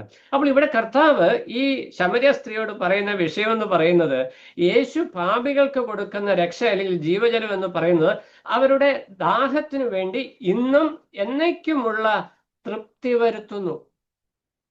അപ്പോൾ രക്ഷിക്കപ്പെട്ട സമയത്ത് തന്നെ ആത്മദാഹത്തിന് പരിഹാരം വരുന്നു, അല്ലെങ്കിൽ രക്ഷയ്ക്ക് വേണ്ടിയുള്ള ആ ആകാംക്ഷയ്ക്ക് പരിഹാരം അവിടെ വരുന്നു. അത് ഇന്ന് വരുന്നു, എന്നേക്കുമുള്ള പരിഹാരം എന്ന് പറഞ്ഞാൽ ഇനി നിത്യത വരെയുമുള്ള പരിഹാരം അവിടെ ഉണ്ടാകുന്നു എന്നുള്ള വിഷയം കർത്താവ് പറഞ്ഞു. ഞാൻ കൊടുക്കുന്ന വെള്ളം കുടിക്കുന്നവനോ ഒരു നാളും ദാഹിക്കുകയില്ല. രക്ഷയുടെ ഭദ്രത എന്നുള്ള വിഷയമായിട്ട് നമുക്ക് അതിനെ നമ്മുടെ ഭാഷയിൽ മനസ്സിലാക്കാം. പക്ഷെ രക്ഷയുടെ ഭദ്രത എന്ന് പറയുന്നത് ഒരു സ്ഥാനീയ വാക്കായിട്ട് നിൽക്കുക. എന്നാൽ കർത്താവ് അടുത്ത വാക്കിൽ പറയുന്നത് ഞാൻ കൊടുക്കുന്ന വെള്ളം അവനിൽ, ഈ രക്ഷ പ്രാപിച്ചവനിൽ നിത്യജീവങ്കലേക്ക് പൊങ്ങി വരുന്ന, നിത്യജീവങ്കൽ നമുക്ക് നിത്യജീവനെ പ്രാപിച്ച് ഇവിടെ വെച്ച് നിത്യമായ ജീവിതം നമുക്ക് കിടക്കുന്നതേ ഉള്ളൂ. ആ നിത്യമായ ജീവിതത്തിനെങ്കിലേക്ക് പൊങ്ങി വരുന്ന നീരുറവാകും എന്ന് പറഞ്ഞാൽ ആത്മീക വളർച്ചയുടെ ഉത്തുംഗ ശൃംഗത്തിലേക്ക് നമ്മളെ കൊണ്ടുവരുന്ന ഒരു അനുഭവമാണ് ഈ ജീവജല പാനത്തിലൂടെ നടക്കുന്നത്.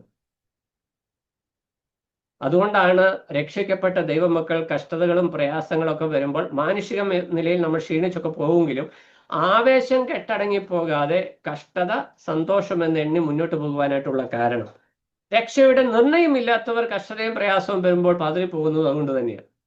അപ്പോൾ ആ ഒരു വിഷയം കർത്താവ് ഇവിടെ വളരെ വ്യക്തമായിട്ട് പ്രബോധിപ്പിക്കുന്നു എന്ന് നമുക്ക് മനസ്സിലാക്കുവാനായിട്ട് കഴിയും. ഈ ജീവജലം എന്നുള്ള നമുക്കറിയാം, കർത്താവ് യഹൂദന്മാരുമായിട്ട് സംസാരിക്കുമ്പോൾ അവർക്ക് പരിചയമുള്ള വാക്കുകളാണ് കർത്താവ് സംസാരിക്കുക. ഞാൻ പറഞ്ഞു, ന്യായപ്രമാണമാണ് പ്രധാനമായും ശമര്യരെ ദൈവവചനമായിട്ട് അംഗീകരിക്കുന്നത്. മറ്റു പുസ്തകങ്ങളെ അവർ ദൈവവചനമായിട്ട് ന്യായപ്രമാണമാണ് അവർ ഫോളോ ചെയ്യാനായിട്ട് ശ്രമിക്കുന്ന വിഷയം. എന്നാൽ പ്രവാചകന്മാർ പറഞ്ഞിരിക്കുന്ന വാക്കുകളെ ഇവരും അറിയുന്നുണ്ട്, കാരണം ഇവർക്കും യഹൂദ ലിങ്ക്സ് ഉണ്ട്. ഈ പശ്ചാത്തലത്തിൽ നിന്നുകൊണ്ട് കർത്താവ് പറയുമ്പോൾ യിരെമ്യാ പ്രവചനം 2:13 17-ാം അധ്യായം 13 ഈ ജീവ ഉറവിനെ കുറിച്ച് അവിടെ വ്യക്തമായിട്ട് പറയുന്നുണ്ട്. യിരെമ്യാ പ്രവചനം 2-ാം അധ്യായം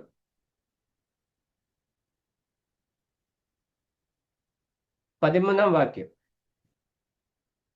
എന്റെ ജനം 2 ദോഷം ചെയ്തിരിക്കുന്നു. അവർ ജീവജലത്തിന്റെ ഉറവായ എന്നെ ഉപേക്ഷിച്ച് വെള്ളമില്ലാത്ത കിണറുകളെ, പൊട്ടക്കിണറുകളെ തന്നെ കുഴിച്ചിരിക്കുന്നു.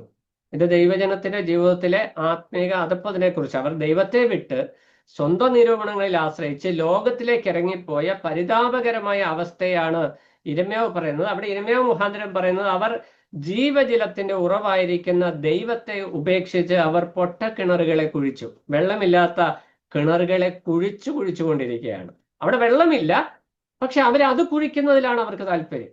17-ാം അധ്യായത്തിലേക്ക് വരുമ്പോൾ 17-13 വരുമ്പോൾ നമ്മൾ പിന്നെയും ഇതേ വിഷയം കാണുന്നുണ്ട്. ഇസ്രായേലിന്റെ പ്രത്യാശയായ യഹോവേ, നിന്നെ ഉപേക്ഷിക്കുന്ന ഏവരും ലജ്ജിച്ചു പോകും, എന്നെ വിട്ടുപോകുന്നവരെ മണ്ണിൽ എഴുതി വെക്കും, അവർ ജീവനുള്ള ദൈവത്തിന്റെ ഉറവായ യഹോവയെ ഉപേക്ഷിച്ച് കളഞ്ഞുവല്ലോ. അപ്പോൾ ദൈവത്തെ ഉപേക്ഷിച്ച് കളയുന്ന അനുഭവം ദൈവമക്കളുടെ ജീവിതത്തിൽ ഉണ്ടാകാം, ദൈവജനത്തിന്റെ.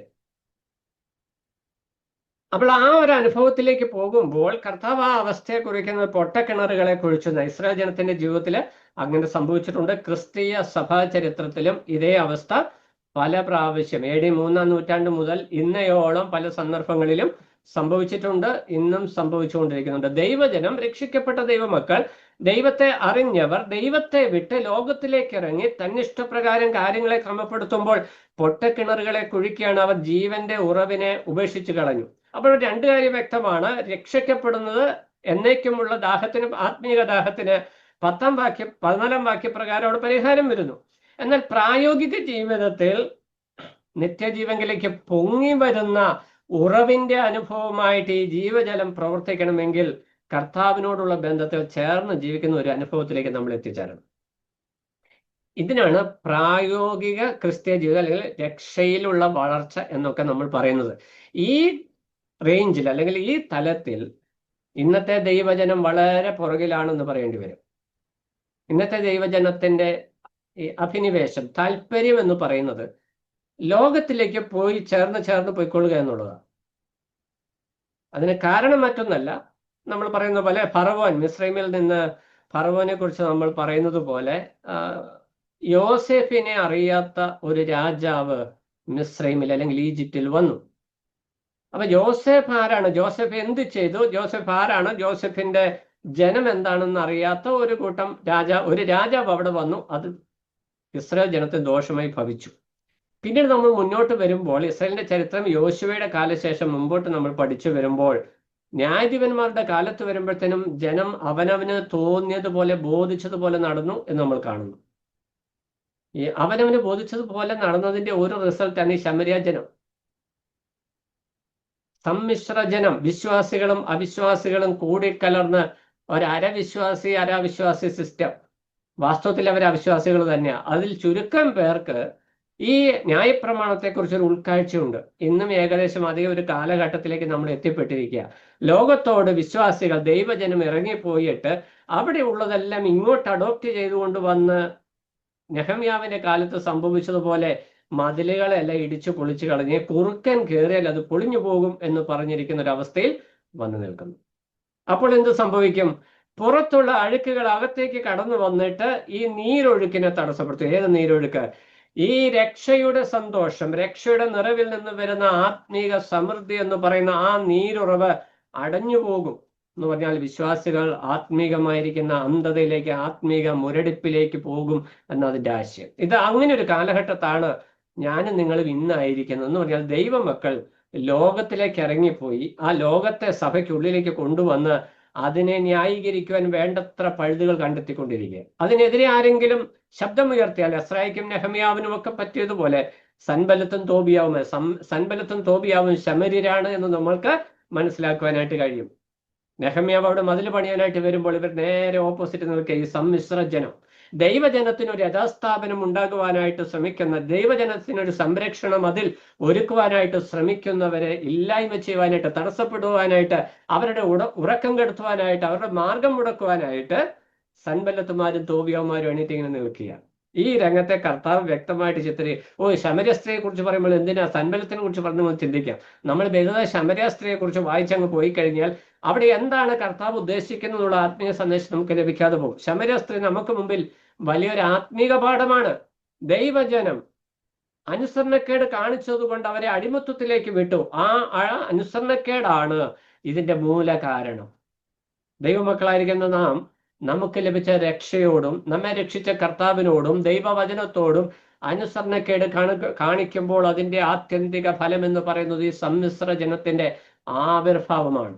ഈ സമ്മിശ്ര ജനം ആവിർഭവിച്ചു വരുമ്പോൾ അതിനകത്തുള്ള ഒരു പ്രത്യേക, ഇവർക്ക് ദൈവവചനത്തെ കുറിച്ച് ഏകദേശ ധാരണയുണ്ട്.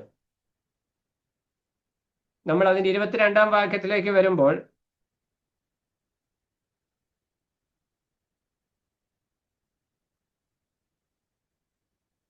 അതിന്റെ 20 മുതലുള്ള വാക്യങ്ങളിലേക്ക് വരുമ്പോൾ, യജമാനൻ നീ ഒരു പ്രവാചകൻ എന്ന് ഞാൻ അറിയുന്നു. ഞങ്ങളുടെ പിതാക്കന്മാർ ഈ മലയിൽ നമസ്കരിച്ചു വന്നു. നമസ്കരിക്കുന്ന സ്ഥലം യെരുശലേമിലാകുന്നു എന്ന് നിങ്ങൾ പറയുന്നു എന്ന് പറഞ്ഞു. അവിടെ നമ്മൾ താഴോട്ട് വായിച്ചു വരുമ്പോൾ രണ്ട് കാര്യങ്ങൾ വ്യക്തമായിട്ട് കാണുവാനായിട്ട് കഴിയും. ഇവിടെ ഈ സ്ത്രീക്കറിയാം യെരുശലേമിലാണ് ശരിയായ ദേവാലയം ഉള്ളത് എന്നവർക്കറിയാം. അവിടെ ഒന്ന് പണിയുവാനായിട്ട് അവരോട് ചേർന്ന് പണി ഇവർ പരിശ്രമിക്കുകയും ചെയ്തിട്ടുണ്ട്. നടക്കാത്തതുകൊണ്ടാണ് ഇവർക്ക് സ്വന്തമായിട്ട് ഇവർ ഒരു ദേവാലയം പണിതത്. അപ്പോൾ ഇന്ന് ആ ദേവാലയമില്ല, ഇന്ന് ആ മലയിലാണ്. അവർ ആ മലയിലേക്ക് നോക്കിയാണ് നമസ്കരിക്കുന്നത്. അപ്പോൾ കർത്താവ് അവളോട് വ്യക്തമായിട്ട് പറയുന്ന വിഷയം, രക്ഷ യഹൂദന്മാരുടെ ഇടയിൽ നിന്നാണ് വരുന്നത്. വളരെ സ്പെസിഫിക് ആയിട്ട് കർത്താവ് ആ വിഷയം പറയാം. അപ്പോൾ കർത്താവ് അവിടെ തന്നെ പറഞ്ഞു കൊടുക്കുന്ന ഒരു വിഷയം, കർത്താവ് പറയുന്നത് രക്ഷ യഹൂദന്മാരുടെ അടുക്കൽ നിന്ന് വരുന്നു എന്ന് പറയുമ്പോൾ ഞാൻ രക്ഷിതാവാണ് എന്നുള്ള ആശയം, ആ സന്ദേശം കർത്താവ് ശമര്യ സ്ത്രീയുമായിട്ട് പങ്കുവയ്ക്കുന്നു എന്ന് കാണുവാനായിട്ട് സാധിക്കും. അപ്പോൾ ഇവിടെ നമ്മൾ രണ്ട് കാര്യങ്ങളാണ് പോയിന്റായിട്ട് നമ്മൾ കണ്ടത്.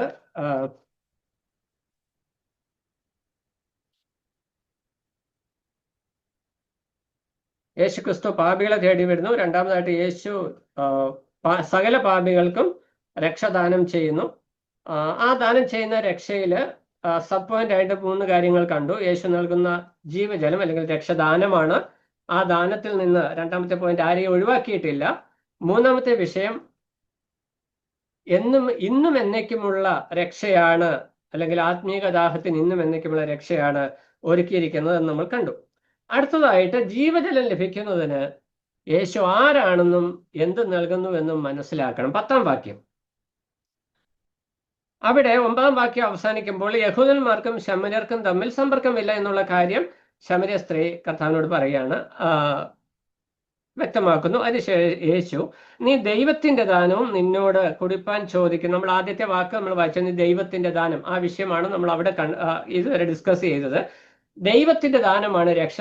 അത് നീരുറവായിട്ട്, അതായത് ദാനമായി നൽകുന്ന രക്ഷ നമ്മൾ പ്രാപിച്ചു കഴിയുമ്പോൾ അത് നിത്യജീവന്റെ അനുഭവമായിട്ട് നീരുറവായിട്ട് വർദ്ധിച്ചു വരും എന്ന് പറഞ്ഞാൽ രക്ഷയുടെ അനുഭവത്തിൽ രക്ഷയുടെ ഫലങ്ങൾ നമ്മുടെ ജീവിതത്തിൽ വർദ്ധിച്ചു വരും. കർത്താവിന്റെ വരവ് അടുക്കുംതോറും ഇത് ഏറ്റവും അധികമായി സൽപ്രവൃത്തികളെ കുറിച്ച് ചെയ്യാനായിട്ട് പറയുന്നുണ്ട്, വിശ്വാസത്തിൽ ചെയ്യാനായിട്ട് പറയുന്നുണ്ട്, സ്നേഹത്തെ കുറിച്ച് ചെയ്യാനായിട്ട് പറയുന്നുണ്ട്.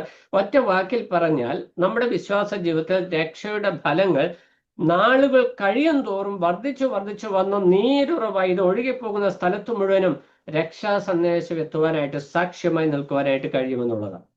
അത് കർത്താവ് പറഞ്ഞതിന് ശേഷം രണ്ടാമത്തെ പോയിന്റായിട്ട് കർത്താവ് പറയുന്ന വിഷയം ആ ദൈവത്തിന്റെ ദാനമാണെന്ന് പറഞ്ഞതിന് ശേഷം പറയുകയാണ്, നിന്നോട് കുടിപ്പാൻ ചോദിക്കുന്നവൻ ആരെന്നും അറിഞ്ഞുവെങ്കിൽ. അപ്പോൾ ഈ രക്ഷയോടുള്ള ബന്ധത്തിൽ ഒന്നാമത്തെ വിഷയം നമ്മൾ മനസ്സിലാക്കുന്ന രക്ഷ ദാനമാണ്. നമ്മൾക്കറിയാം കൃപയാലും വിശ്വാസത്താലുമാണ് രക്ഷ. ഈ കൃപയാലും വിശ്വാസത്താലും ഉള്ള രക്ഷയാണല്ലോ നമ്മളെ ഈ ഒരു അവസ്ഥയിലേക്ക് എത്തിച്ചിരിക്കുന്നത് എന്ന് പറഞ്ഞാൽ 2 തലത്തിലാണ് ഞാൻ പറയുന്നത്. ഒന്ന്, പാപികളായ നമ്മളെ ദൈവവചനം ഉദ്ദേശിക്കുന്നത് പോലെ നിത്യജീവന് നിത്യജീവജലത്തിന് അവകാശികളാക്കി തീർത്തു കൃപയാലും ദാനമായി ലഭിച്ച രക്ഷ. എന്നാൽ ഈ ദാനമായി ലഭിച്ച രക്ഷയുടെ മഹത്വം നമ്മൾ മനസ്സിലാക്കാതെ ഇസ്രായേൽ ജനം ജീവിച്ചതുപോലെ താൻ ബോധിച്ചതുപോലെ ജീവിക്കുന്ന ഒരു അനുഭവത്തിൽ വന്നപ്പോൾ ദൈവത്തിന്റെ കൃപയെ പാപത്തിന് അവസരമാക്കി എടുത്തപ്പോൾ ദൈവഹിതത്തിനെതിരെ നിൽക്കുവാനായിട്ട് തിരഞ്ഞെടുത്തപ്പോൾ അത് നമുക്ക് ദോഷമായിട്ട് വന്നു. എന്നാൽ അതിന് കാരണം എന്താണെന്ന് ചോദിച്ചാൽ രണ്ടാമത്തെ വിഷയം അവിടെ പറയുന്നത്, നിന്നോട് കുടിപ്പാൻ ചോദിക്കുന്നവൻ ആരാണെന്ന് നീ മനസ്സിലാക്കിയിരുന്നുവെങ്കിൽ എന്ന് പറഞ്ഞാൽ ഈ രക്ഷ നിനക്ക് ദാനമായി തന്ന വ്യക്തി ഇത് ദാനമായിട്ട് നിനക്ക് കിട്ടി, പക്ഷെ ആ ദാനം ചെയ്തത് ആരാണ് എന്ന് നീ അറിയേണ്ടി.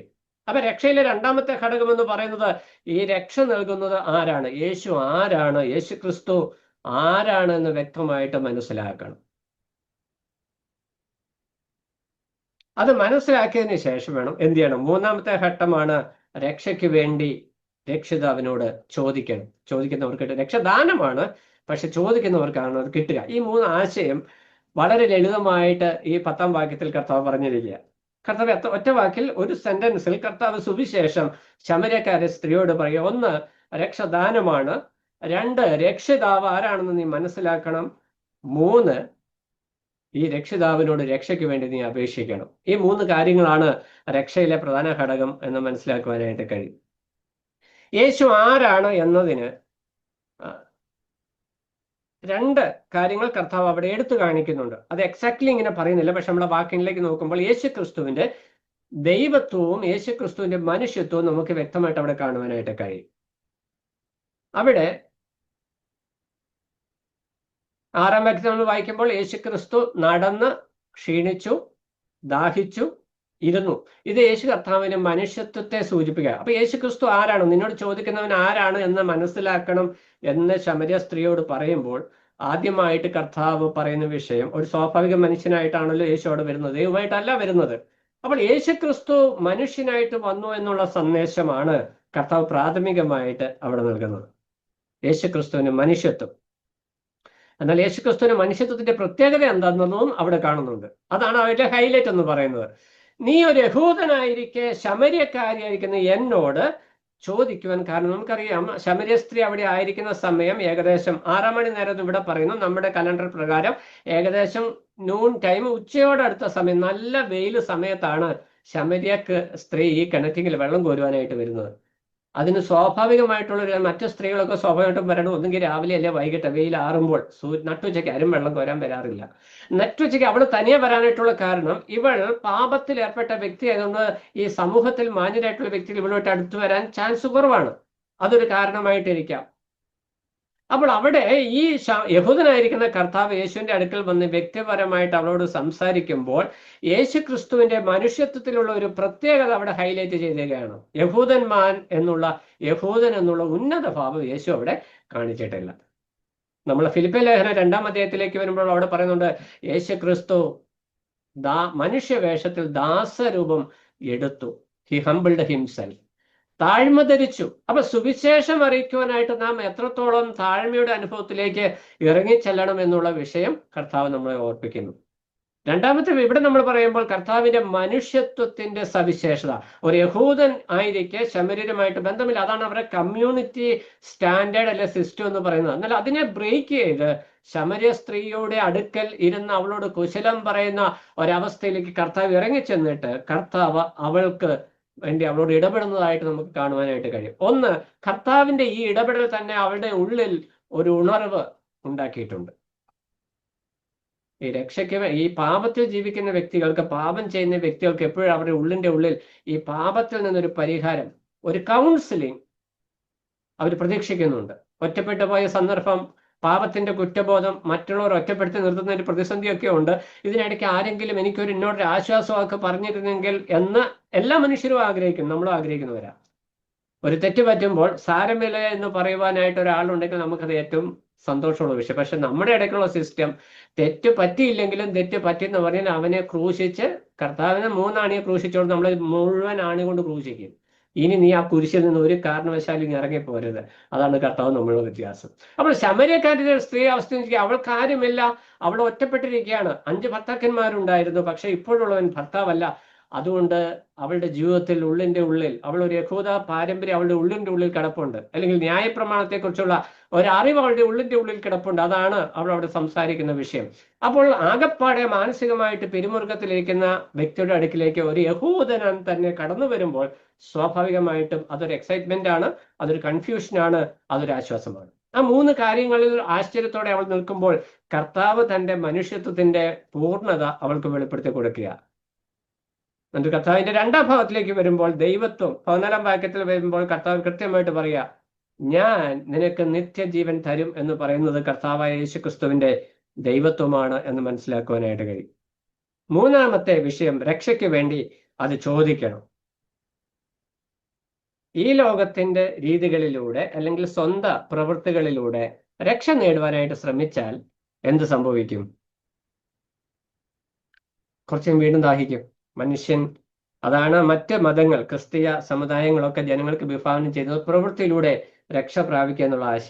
ഈ ലോകം തരുന്ന വെള്ളം കുടിക്കുന്നവനൊക്കെയും പിന്നെയും ദാഹിക്കും. ഞാൻ കൊടുക്കുന്ന വെള്ളം കുടിക്കുന്നവനോ ഒരു നാളും ദാഹിക്കുകയില്ല. കർത്താവ് കൃത്യമായിട്ട് തന്റെ ദൈവിക അധികാരോട് വെളിപ്പെടുത്തിയെന്ന് മാത്രമല്ല, വളരെ കൃത്യമായ സുവിശേഷത്തിന്റെ, കൃപയുടെ സുവിശേഷത്തിന്റെ സന്ദേശം കർത്താവ് ക്രൂശിക്കപ്പെടുന്നതിന് മുമ്പ് തന്നെ കർത്താവ് വ്യക്തമായിട്ട് പറഞ്ഞു. 3 കാര്യങ്ങൾ പറഞ്ഞു. 1, യേശു ആരാണ്? യേശു പൂർണ്ണ ദൈവമാണ്, പൂർണ്ണ മനുഷ്യനാണ്. 2, ദൈവത്തിന്റെ ദാനമാണ് രക്ഷ. 3, ചോദിക്കുന്നവർക്ക് കിട്ടും. ആ ചോദിക്കുന്ന കർത്താവ് എനിക്ക് രക്ഷ ആവശ്യമാണ് എന്ന് ആര് പറയുന്നു അവർക്ക് അത് ലഭിക്കും. അപ്പോൾ ഈ കാര്യങ്ങളാണ് ഇതിൽ നമുക്ക് വ്യക്തമായിട്ട് മനസ്സിലാക്കുവാനായിട്ട് കഴിയുന്നത്. ഇനി 15-ാം വാക്യത്തിലേക്ക് വരുമ്പോൾ സ്ത്രീ അവനോട്, യജമാനനെ എനിക്ക് ദാഹിക്കാതെയും ഞാൻ കോരുവാനുള്ള ഇവിടത്തോളം വരാതെയും ഇരിക്കേണ്ടതിന് ആ വെള്ളം എനിക്ക് തരേണം എന്ന് പറഞ്ഞു. ഇവിടെ കർത്താവ് പറഞ്ഞ വിഷയം കേട്ട് കഴിഞ്ഞപ്പോൾ അവർക്ക് ആവശ്യബോധമുണ്ടായി. രക്ഷയുടെ ഏറ്റവും, അതായത് ചോദിക്കാനുള്ള ആ ഒരു അവസ്ഥയിലേക്ക് വരണമെങ്കിൽ ആവശ്യബോധം ഉണ്ടാകണം. ഈ ആവശ്യബോധത്തിൽ നിന്നാണ് രക്ഷ ഉണ്ടാകുന്നത്. എന്നാൽ അതിനോട് ചേർന്ന് ബാക്കി കാര്യങ്ങൾ കൂടി ഉണ്ടാകണം. അത് 3-4 പോയിന്റ് ഉണ്ട്. നമ്മൾ ദൈവം അനുവദിച്ചാൽ അടുത്ത ക്ലാസ്സിൽ നമ്മൾ ആ വിഷയം കൈകാര്യം ചെയ്യും. ഈ വിഷയത്തോട് ചേർന്ന് തന്നെ രക്ഷയോടുള്ള ബന്ധത്തിൽ ചോദിക്കേണ്ടത് ആവശ്യമാണ്. എന്നാൽ ആ ചോദ്യത്തിൽ ഉൾക്കൊണ്ടിരിക്കുന്ന അല്ലെങ്കിൽ അതിനോട് അടിസ്ഥാനപ്പെട്ടിരിക്കുന്ന 1-2 കാര്യങ്ങൾ കൂടിയുണ്ട്. അപ്പോൾ ഇന്ന് നമ്മൾ കണ്ട വിഷയത്തിന് ഒരു സമ്മറി പറഞ്ഞു കഴിഞ്ഞാൽ, ശമര്യൻ സ്ത്രീയും കർത്താവും തമ്മിലുള്ള ബന്ധത്തിൽ സംഭാഷണത്തിൽ കർത്താവ് ശമര്യ സ്ത്രീക്ക് വെളിപ്പെടുത്തി കൊടുത്താൽ അവളോട് സംസാരിച്ച ഏറ്റവും പ്രധാനപ്പെട്ടതായിരിക്കുന്ന വിഷയം ദൈവജനം, അല്ലെങ്കിൽ നമുക്ക് അതിൽ നിന്ന് ഉൾക്കൊള്ളുവാനായിട്ടുള്ള പാഠം എന്ന് പറയുന്നത്, ദൈവജനം പ്രമാണം വിട്ട് ലോകത്തിലേക്ക് ഇറങ്ങിപ്പോയാൽ, ലോകത്തിന്റെ സിസ്റ്റങ്ങളിലേക്ക് ഇറങ്ങിപ്പോയാൽ സംഭവിക്കുന്ന വിഷയം സമ്മിശ്ര ജനമായിരിക്കുന്ന ഒരു അറയ്ക്കപ്പെട്ട സമൂഹം ഉണ്ടാകും. അത് ലോകത്തിനും ആക്സെപ്റ്റൻസ് ആയിരിക്കത്തില്ല, ദൈവജനത്തിനും ആക്സെപ്റ്റൻസ് ആയിരിക്കത്തില്ല. ലോകം നോക്കുമ്പോൾ ഇവർ വിശ്വാസികളാണല്ലോ എന്ന് ചിന്തിക്കുക, അവർക്ക് അടുക്കാൻ പ്രയാസം. ഭക്തരായ വിശ്വാസികൾ നോക്കുമ്പോൾ ഇവർ ലോകത്തിലോട്ട് ഇറങ്ങിപ്പോയത് കൊണ്ട് അവരോട് ചേർന്ന് നിൽക്കുവാനായിട്ട് അങ്ങനെ ഒരു ഒറ്റപ്പെട്ട അവസ്ഥയിലേക്ക് പോകുന്ന ഒരു സാഹചര്യം ഉണ്ടാകും. അതൊരു മുന്നറിയിപ്പാണ്. എന്നാൽ അത് ശമര്യക്കാരുടെ മുന്നിൽ. എന്നാൽ കർത്താവ് എന്താ ചെയ്തേ? അങ്ങനെ ഒരു അവസ്ഥയിലുള്ള വ്യക്തികളോട് കർത്താവ് ഏറ്റവും ഹൃദ്യമായി പോയി ഇടപെടുകയാണ്. അത് കർത്താവ് തന്നെ താൻ വെളിപ്പെട്ടത്, താൻ ജീവജലം അല്ലെങ്കിൽ നിത്യരക്ഷ സൗജന്യമായിട്ട് നൽകുന്ന രക്ഷിതാവാണ് എന്ന് ഏറ്റവും ലളിതമായ നിലയിൽ ഇടപെടുവാനായിട്ട് ഇടയായി. നമ്മുടെ വിശ്വാസ ജീവിതത്തിൽ നമ്മൾ ഈ കർത്താവിനെ അറിഞ്ഞവരാണ്. അറിയാത്തവരായിട്ട് ആരെങ്കിലും ഉണ്ടെങ്കിൽ ഇപ്പോൾ നമ്മൾ വളരെ ഗൗരവമായിട്ട് ഈ വിഷയം ചിന്തിക്കേണ്ടത് ആവശ്യമാണ്. ഏത് നിലയിലാണ് നമ്മുടെ അവസ്ഥ, ആത്മീക അവസ്ഥ എന്നുള്ളത് നമുക്കറിയാവുന്ന വിഷയം. അപ്പൊ കർത്താവിന്റെ സന്നിധിയിലേക്ക് ചേർന്ന് നിൽക്കുമ്പോൾ രക്ഷിക്കപ്പെട്ട നമ്മുടെ ജീവിതത്തിൽ 2 ഉത്തരവാദിത്വം. ഒന്ന്, ശമര്യരുടെ അനുഭവം നമുക്കുണ്ടാകാതെ നമ്മൾ സൂക്ഷിക്കേണ്ടത് ആവശ്യമാണ്. 2, സുവിശേഷ പ്രവർത്തന രംഗത്ത് അല്ലെങ്കിൽ രക്ഷിക്കപ്പെട്ട ദൈവമക്കൾ എന്നുള്ള നിലയിൽ സുവിശേഷം അറിയിക്കുവാനായിട്ട് നമ്മൾ ചെല്ലുമ്പോൾ അവരുടെ സാഹചര്യമല്ല, അവർക്ക് പകർന്നു കൊടുക്കുന്ന ദൈവദാനത്തിന്റെ മഹത്വമാണ് നാം ഓർത്തിരിക്കേണ്ടത്. ദൈവം രക്ഷ എല്ലാവർക്കും അവരുടെ സാഹചര്യവും അവസ്ഥയും കണക്കിടാതെ രക്ഷ കൊടുക്കുന്നു എന്നുള്ളതാണ് പ്രധാനപ്പെട്ടതായിരിക്കുന്ന വിഷയം. ഈ രക്ഷയുടെ മഹത്വം മനസ്സിലാക്കുമ്പോൾ രക്ഷയുടെ അനുഭവത്തിൽ ജീവിക്കുവാനായിട്ടുള്ള ഒരു സമർപ്പണം നമ്മുടെ ജീവിതത്തിൽ ഉണ്ടാകണം. ഞാൻ മുമ്പ് ഓർപ്പിച്ചതുപോലെ നമ്മൾ കേവലം ബുദ്ധിയിൽ രക്ഷിക്കപ്പെട്ടവരായിരിക്കാതെ ഈ രക്ഷ ജീവിതത്തിൽ പ്രവൃത്തിയിൽ കൊണ്ടുവരുവാനായിട്ട് നമുക്ക് കഴിയണം. ഇന്നത്തെ ദൈവജനത്തിന്റെ ഏറ്റവും വലിയ പ്രശ്നം എന്ന് പറഞ്ഞാൽ, ഒത്തിരി പ്രസംഗിക്കും, ഒത്തിരി പ്രസംഗം കേൾക്കും, പക്ഷെ ഇതിന് ഹൃദയവുമായിട്ട് യാതൊരു ബന്ധവുമില്ല.